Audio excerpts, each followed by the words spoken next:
திருச்சிற்றம்பலம். தென்னாருடைய சிவனையை போற்றி, எந்நாட்டவருக்கும் இறைவா போற்றி. அனைவருக்கும் வணக்கம்.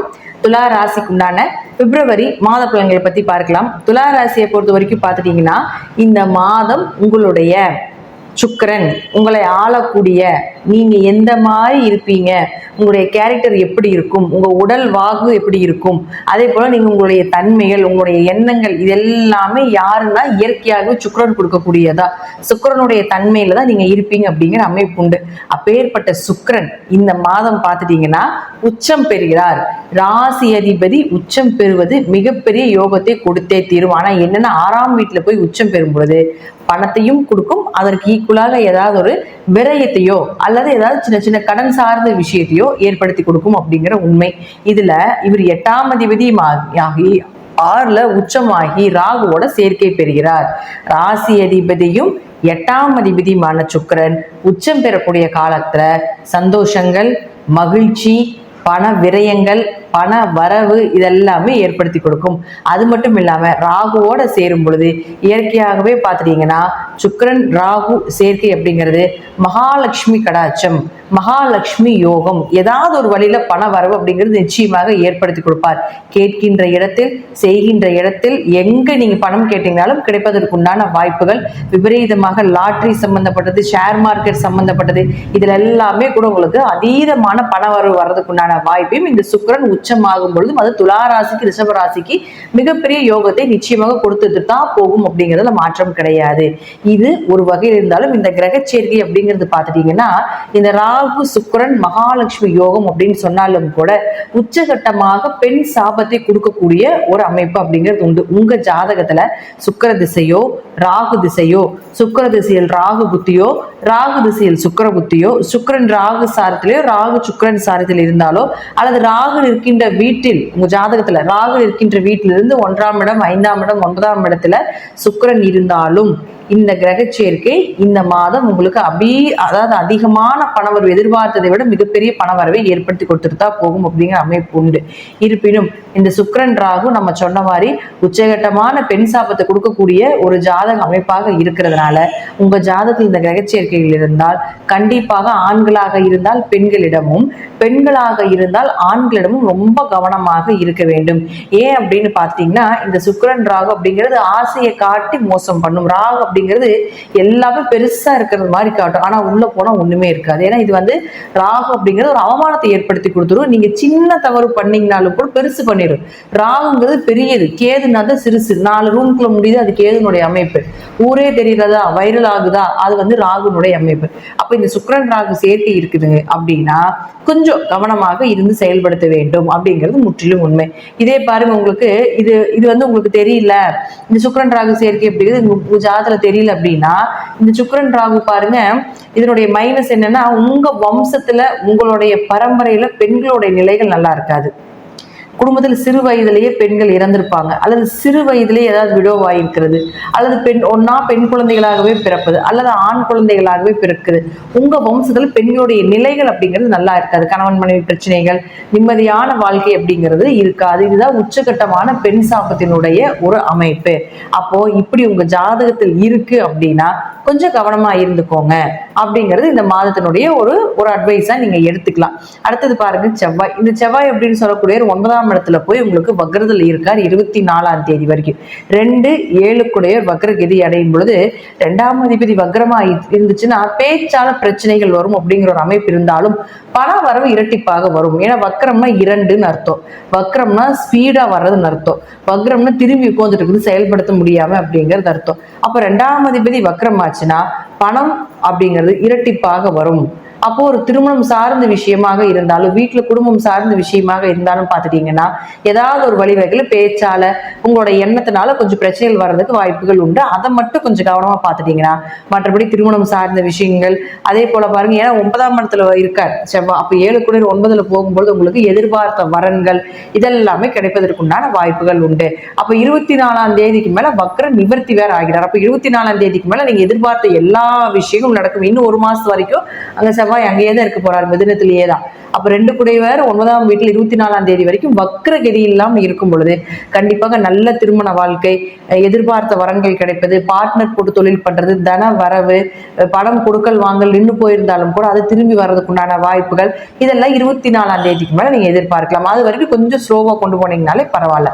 அடுத்தது பாருங்க, இந்த குருவும் பாருங்க பிப்ரவரி 4ஆம் தேதியோட வக்ர நிவர்த்தி பெறுகிறார். ஏன்னா குரு தான் பெரிய கிரகம்.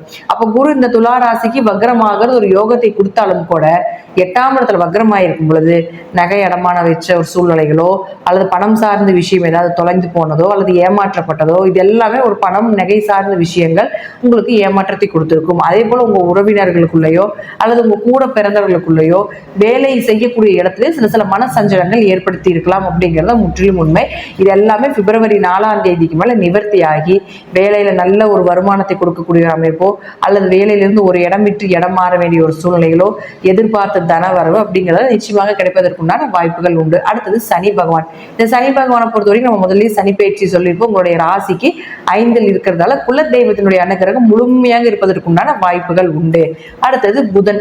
இந்த புதன் பாருங்க, இந்த ராசிக்கு 9 மற்றும் 12ஆம் அதிபதி இப்ப இருக்கக்கூடிய வீடுன்னு பாத்துட்டீங்கன்னா 4ஆம் வீட்டுல பாருங்க உங்களுக்கு 11ஆம் தேதி வரைக்கும் இருக்கார். 11ஆம் தேதிக்கு மேல பாத்துட்டீங்கன்னா உங்களுக்கு 5ஆம் வீட்டுக்கு போகிறார்.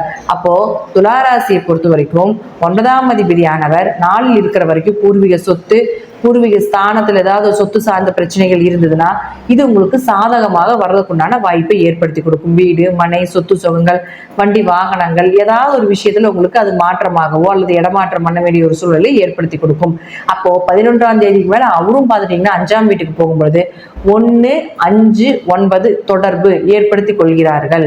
அப்போ 1ஆம் அதிபதி, 5ஆம் அதிபதி, 9ஆம் அதிபதி அப்படிங்கிறது பார்த்துட்டீங்கன்னா பூர்வ புண்ணிய ஸ்தானத்தை அனுபவிக்கக்கூடிய ஒரு அமைப்பை கொடுத்துரும். நல்ல எப்படி சொல்றது, 5, 9 அப்படின்னா தந்தையினுடைய புண்ணியமும் உங்களுடைய தாத்தா வர்க்கத்தில் வரக்கூடிய புண்ணியமும் உங்களுக்கு இந்த மாதம் வேலை செய்யும். குலதெய்வத்தினுடைய அனுகிரகம், வெளியூர் வெளிநாடு பயணங்கள், பெயர் புகழ் கிடைப்பது, அதே போல பாத்தீங்கன்னா குழந்தைகளுக்கு ஒரு நல்ல லைஃப் அமைச்சு கொடுக்கறது, குழந்தைகளுடைய தேவைகளை பூர்த்தி செய்யக்கூடிய ஒரு அமைப்பு, அப்பா சொத்துக்கள் மூலமாக உங்களுக்கு ஒரு நல்ல வருமானம் அல்லது அப்பா சொத்துக்கள், பூர்வீக சொத்துக்கள் ஏதாவது பேசணும்னு நினைச்சீங்கன்னா இந்த புதன் 12ஆம் தேதிக்கு மேல வந்ததுக்கு அப்புறம் பேசுனீங்கன்னா கண்டிப்பாக கிடைப்பதற்குண்டான வாய்ப்பையும் ஏற்படுத்தி கொடுத்துரும். இது 1, 5, 9 தொடர்பு ஏற்பட்டாலே வணங்கத்தக்கவர்னு அர்த்தம். அப்ப எங்க போனாலும் உங்களுக்கு பெயர் புகழோ, ஒரு வணங்கத்தக்க ஒரு விஷயங்களோ, ஒரு பாராட்டுகளோ, ஒரு அவார்ட்ஸோ ஏதாவது கிடைப்பதற்குண்டான வாய்ப்பையும் ஏற்படுத்தி கொடுக்கும்.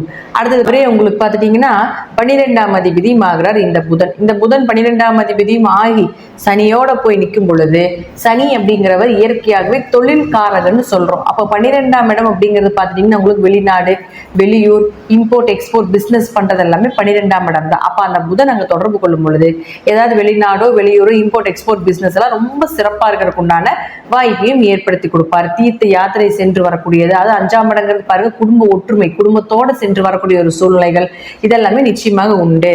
அடுத்தது உங்களுக்கு சூரியன். இந்த சூரியன் உங்களுக்கு 11ஆம் அதிபதி. இந்த 11ஆம் அதிபதியான சூரியன் உங்களுடைய ராசிக்கு 4ஆம் வீட்டுல நிற்கிறார் 12ஆம் தேதி வரைக்கும்.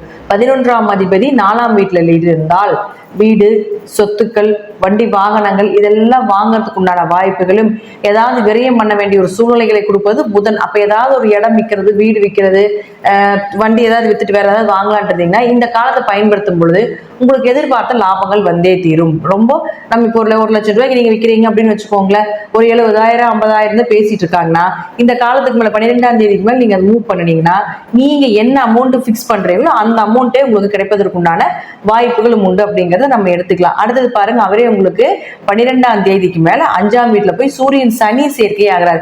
எப்படி சுக்கிரன் ராகு அப்படின்னு சேர்க்கை உச்சகட்ட மகாலட்சுமி யோகத்தை கொடுத்து பெண் சாபத்தினால பிரச்சனைகளையும் கொடுக்குதோ, அதே போல இந்த சனியும் சூரியனும் உங்க ஜாதகத்தில் சேர்ந்திருந்தால் பார்த்துட்டீங்கன்னா அப்பாவுக்கும் பையனுக்கும் ஒரே பிரச்சனையாவே இருக்கும். 2 பேருக்கு அண்டர்ஸ்டாண்டிங் அப்படிங்கிறது ரொம்ப குறைவா இருக்கு. அப்பா உள்ள வந்தா பையன் வெளியே போயிருவா, அப்படி பையன் உள்ள இருந்தா அப்படி அப்பா வெளியே போயிருவா அப்படி. இப்படி இதுவேதான் சூழ்நிலைகள். ஒரு 2 பேருமே ஒரு நிம்மதியான ஒரு வாழ்க்கை அப்படிங்கிறது அமைச்சு கொடுக்காது. இது ஆண் ஜாதகத்துல. ஆனா வீட்டுக்குள்ள பிரச்சனைகளாக இருந்தாலும் கூட வெளி உறவுகளை பார்த்துட்டீங்கன்னா சமுதாயம் சார்ந்த விஷயத்துல பெயர் புகழ் மதிப்பை கொடுத்துரும். இது நல்ல பையன் நல்ல மனிதர் அப்படிங்கிற பெயரையும் கொடுத்துட்டு அரசியல் சம்பந்தப்பட்ட தொடர்பு அரசாங்க வருமானங்கள் இதெல்லாமே சூரியன் சனி ஏற்படுத்தி கொடுக்கும். சூரியன் சனி சேர்க்கை இருந்து அதுக்கு திரிகோணத்துல செவ்வாய் இருக்குது அப்படின்னா வேலை வாய்ப்புகள் கவர்மெண்ட் ஜாப் சம்பந்தப்பட்டது எல்லாமே நீங்க ட்ரை பண்ணிட்டு இருக்கீங்க, உங்க ஜாதகத்துல அந்த அமைப்பு இருக்குது அப்படின்னா கண்டிப்பாக இந்த மூணுமே அரசு கிரகங்கள் தான். அரசாங்கத்துல உங்களுக்கு வேலை வாய்ப்பு வேணும்னா சூரியன் சனி செவ்வாய் இல்லாம நீங்க உங்க ஜாதகத்துல நீங்க உள்ளேயே கவர்மெண்ட்டுக்குள்ளேயே போகவே முடியாது. அப்ப இதனுடைய தொடர்பு ஜாதகத்துல இருந்து இப்ப கோச்சாரப்படி அந்த தொடர்பு ஏற்படுத்தி கொள்ளக்கூடிய காலகட்டங்கள்ல ஏதாவது நீங்க இது மாதிரி ட்ரை பண்ணினீங்கன்னா நிச்சயமாக கிடைப்பதற்கு உண்டான கவர்மெண்ட் ஜாப் சம்பந்தப்பட்ட வேலைகள் கிடைப்பதற்கு உண்டான வாய்ப்பையும் ஏற்படுத்தி கொடுப்பார் அப்படிங்கறத முற்றிலும் உண்மை. அடுத்தது இன்னொரு விஷயம் என்னன்னு பாத்தீங்கன்னா, இது போல விஷயத்துல சனியும் சூரியனும் ஆண் ஜாதகத்துல இவ்வளவு பிரச்சனைகளை கொடுத்தாலும் பெண் ஜாதகத்துல பாத்துட்டீங்கன்னா அப்பாவுக்கு பொண்ணுக்கும் ரொம்ப உறவுகள் அப்படின்னு பாத்துட்டீங்கன்னா பாசமா இருப்பாங்க, பிரிக்கவே முடியாது. அப்பாவை விட்டு பொண்ணு இருக்காது, பொண்ணை விட்டு அப்பா இருக்காது. பூர்வீகம் அதாவது சனியும் சூரியனும் ஆண் ஜாதத்துல இருந்தா பூர்வீக சொத்து பிரச்சனை வரும். இது சனியும் சூரியனும் பெண் ஜாதத்துல இருந்தா அவங்க அப்பாவே அந்த பொண்ணு பேர்ல எல்லா சொத்தையும் எழுதி வச்சிருவார். இதுதான் இயற்கை. அதாவது இந்த சேர்க்கைக்கு மட்டும் இது போல ஆண் பெண் எல்லாத்துக்குமே ஆண் பெண் பிரிவினைகள் உண்டு, யோகமும் உண்டு, அதே போல அவயோகமும் உண்டு. இது கொஞ்சம் எக்ஸ்ட்ராவா செஞ்சுட்டு போகும் அப்படிங்கறதா முற்றிலும் உண்மை. அப்ப சனியும் சூரியனும் பெண் ஜாதகத்தில் இருந்தால் கொஞ்சம் சொத்து சார்ந்த விஷயத்துல இவங்களுக்கு கேட்டது எல்லாமே கிடைப்பதற்குண்டான வாய்ப்பு உண்டு அப்படிங்கிறது எடுத்துக்கலாம். அதே போல இந்த சனியும் சூரியனும் சேர்க்கை சமுதாயத்துல ஒரு நல்ல பெயர் கவர்மெண்ட் சார்ந்த ஒரு விஷயத்த உங்களுக்கு நல்லது பண்ணாம அது போகவே போகாது. உங்க ஜாதகத்தில் இருந்ததுன்னா இன்னும் கொஞ்சம் இந்த மாதம் அதற்குண்டான எக்ஸ்டெண்டா நீங்க நினைச்சது எல்லாமே நடப்பதற்குண்டான வாய்ப்பையும் ஏற்படுத்தி கொடுத்துருவார் அப்படிங்கிறத முற்றிலும் உண்மை. இந்த மாதம் துலா ராசிக்காரர்களுக்கு பண வரவு அப்படிங்கிறது தாராளமாக வரக்கூடிய மாதமாக இருப்பதற்குண்டான வாய்ப்புகள் உண்டு அப்படிங்கிறதையும் நான் தெரிஞ்சுக்கிறேன். நன்றி. மீண்டும் ஒரு நல்ல பதிவுல சந்திக்கலாம். திருச்சிற்றம்பலம், தில்லையம்பலம், ஸ்ரீ நரசிம்மன் திருவடிகளே சரணம்.